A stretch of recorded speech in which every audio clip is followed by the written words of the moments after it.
Estudo Bíblico 4.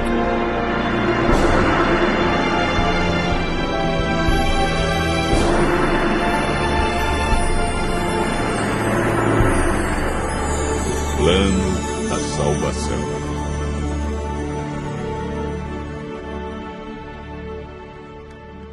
Para Deus, não importa o que fomos ou o que fizemos no passado.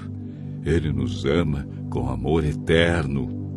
Prontificou-se a vir ao mundo e passar pela agonia da cruz a fim de resgatar a humanidade perdida.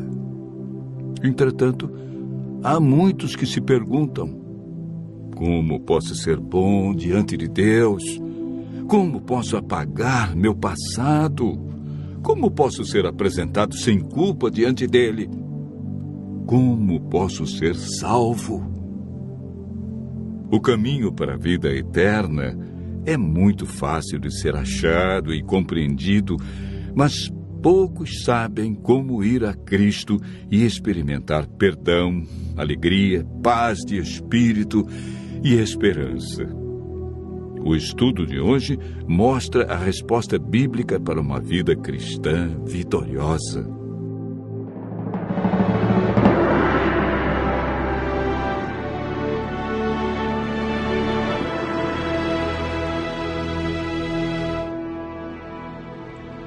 Assim que entrou o pecado no mundo, a divindade foi movida de compaixão pelos seres humanos. O Pai, o Filho e o Espírito Santo elaboraram um plano de redenção. Cristo se prontificou a deixar as cortes celestes, descer à terra como homem e pagar a pena do pecado e redimir a humanidade.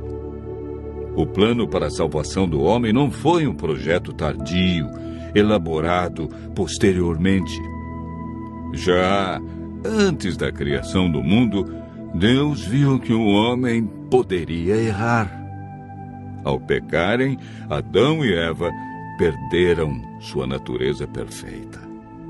Deus não podia permitir que eles comessem da árvore da vida por mais tempo, pois, se comessem de seu fruto, viveriam para sempre e sofreriam constantemente os resultados do pecado. A Bíblia afirma que por um homem entrou o pecado no mundo e pelo pecado a morte. Assim também a morte passou a todos os homens, porque todos pecaram. O salário do pecado é a morte, mas o dom gratuito de Deus é a vida eterna em Cristo Jesus. Romanos, capítulo 5. Verso 12, e capítulo 6, verso 23. Após a entrada do pecado, Adão e Eva ouviram a voz do Senhor Deus que andava no jardim pela viração do dia. Esconderam-se da presença dele, o homem e sua mulher, por entre as árvores do jardim. O pecado fez separação entre Deus e o homem. Ainda que o homem tenha fugido do seu Criador, Deus lhe deu a certeza de que seu único filho deixaria o céu e nasceria de uma mulher. Não faria uso da sua divindade e, através de sua morte na cruz, acabaria com o domínio de Satanás neste mundo. Desde a entrada do pecado, o ser humano foi destituído da glória de Deus e perdeu sua natureza perfeita. Lemos em Gênesis, capítulo 6, verso 5. Deus viu que a maldade do homem estava se multiplicando na terra e que a vontade do seu coração era continuamente má. O salmista Davi declara: porque eu nasci em pecado, e em pecado me concebeu minha mãe. O profeta Jeremias descreve o estado do coração do homem após o pecado. Ele diz: enganoso é o coração mais do que todas as coisas, e desesperadamente corrupto. quem o conhecerá? Jesus afirmou que é do coração do homem que procedem os maus desígnios, adultérios, prostituição, furtos, falsos testemunhos e blasfêmia.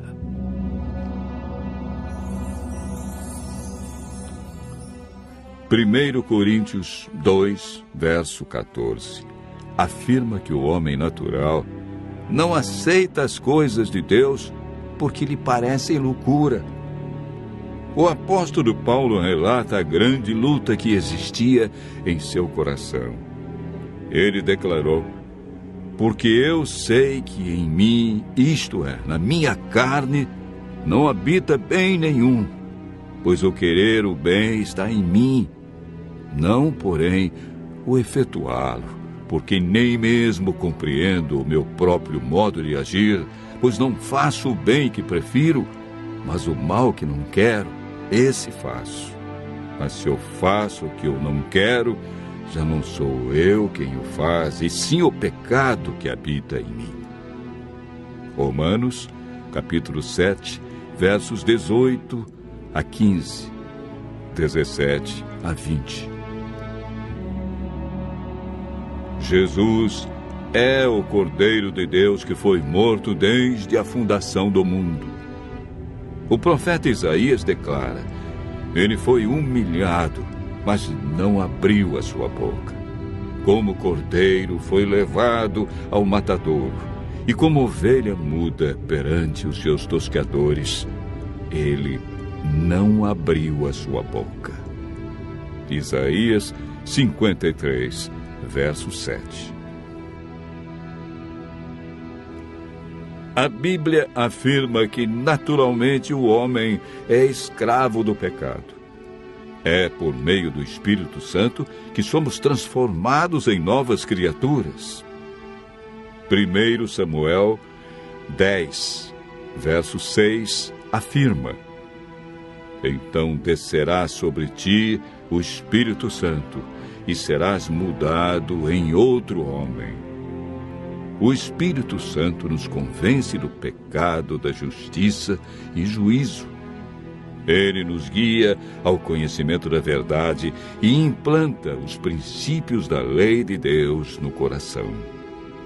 A salvação está hoje ao alcance de todos nós, porque pela graça sois salvos, mediante a fé. E isso não vem de vós, é dom de Deus. Hebreus, capítulo 5, verso 9, afirma: e tendo sido aperfeiçoado, tornou-se o autor da salvação eterna para todos os que lhe obedecem. A obediência é fruto da salvação em Cristo Jesus. Continue ouvindo a voz de Deus e aceite a salvação através do grande sacrifício de Jesus Cristo, realizado na cruz para ter a vida eterna.